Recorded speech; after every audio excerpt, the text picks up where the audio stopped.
Baik, pada saat ini kita akan coba untuk membahas terkait dengan Perang Dunia I dan perdamaian serta latar belakang sejarah, dan ini kita fokuskan untuk membahas masalah Imperium Utsmaniyah ya, yang ada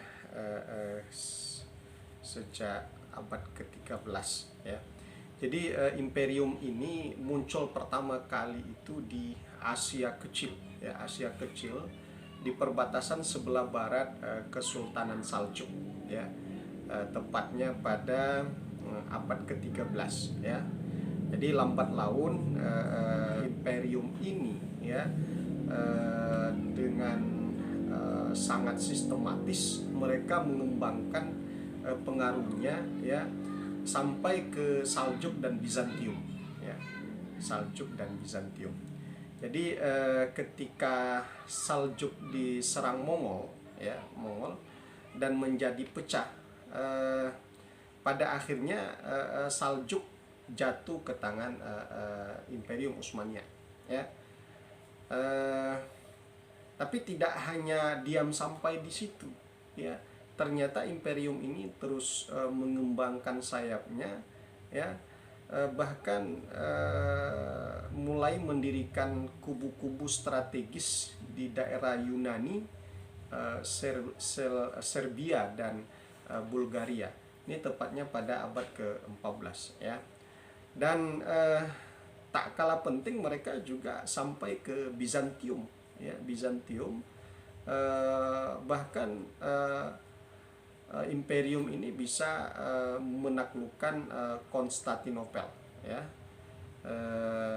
Bahkan dalam perebutan Konstantinopel ini menyebabkan Kaisar Konstantin 9 meninggal ya dalam mempertahankan kota tersebut.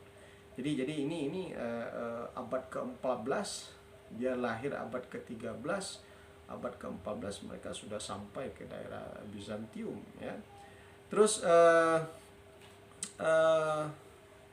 tahun 1473 ya, seluruh kawasan Asia Kecil ya dapat ditaklukkan ya. Artinya sejak 1451 sampai 1481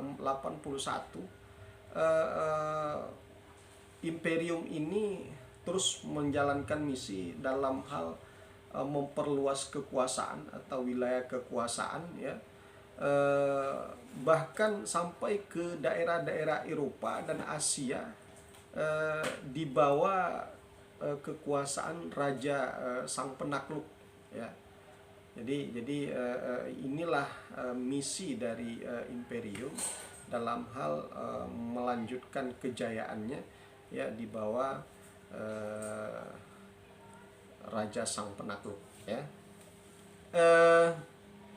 Jadi kejayaan dari Imperium Utsmaniyah ini sangat terlihat sekali ketika di tangan Sulaiman I ya. Jadi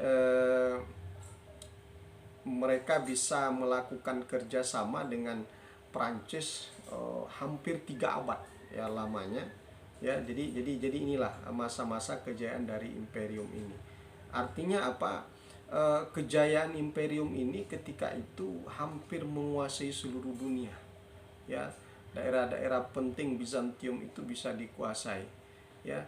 Namun karena begitu lama berkuasa, jadi barangkali agak terlena ya, karena kekaisaran Bizantium ini karena kekuasaan dari imperium ini ya, sehingga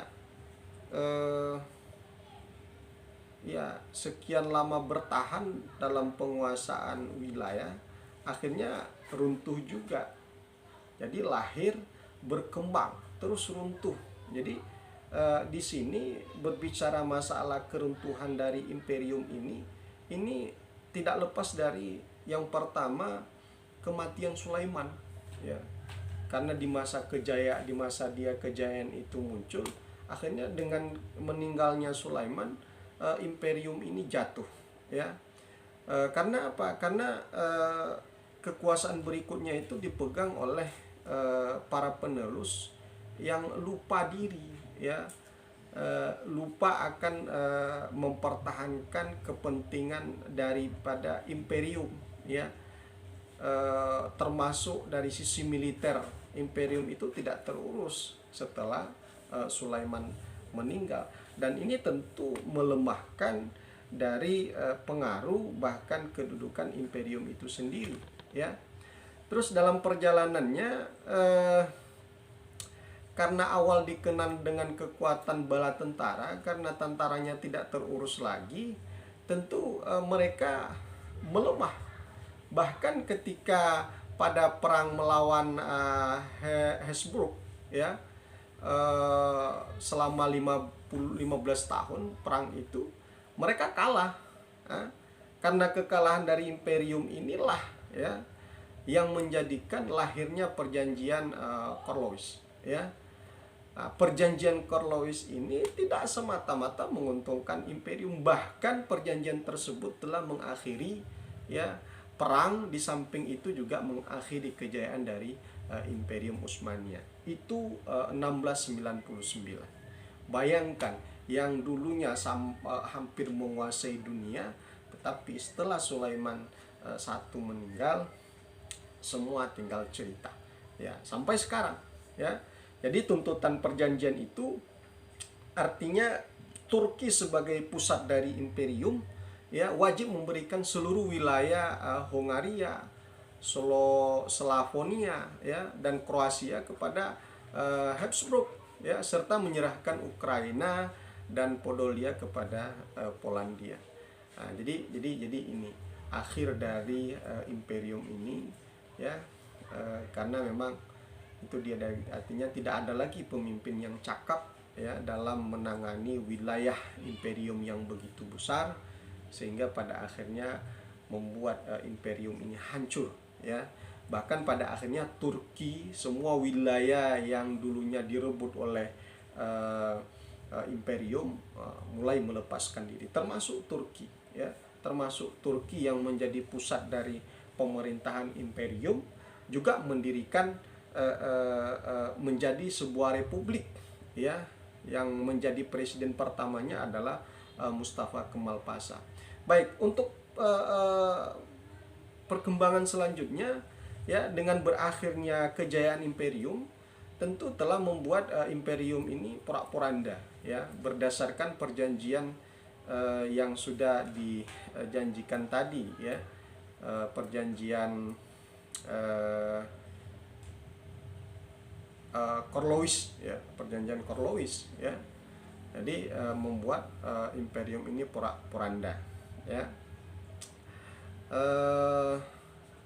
Di samping itu juga terjadi imperialisme barat, ya, yaitu Prancis, Itali, Inggris, Jerman, ya, saling berebut atas wilayah dari Imperium Utsmaniyah.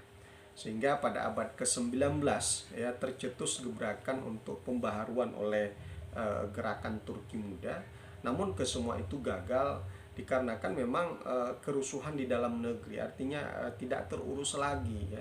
Sudah saling mementingkan diri sendiri, tidak lagi kepada tujuan secara keseluruhan.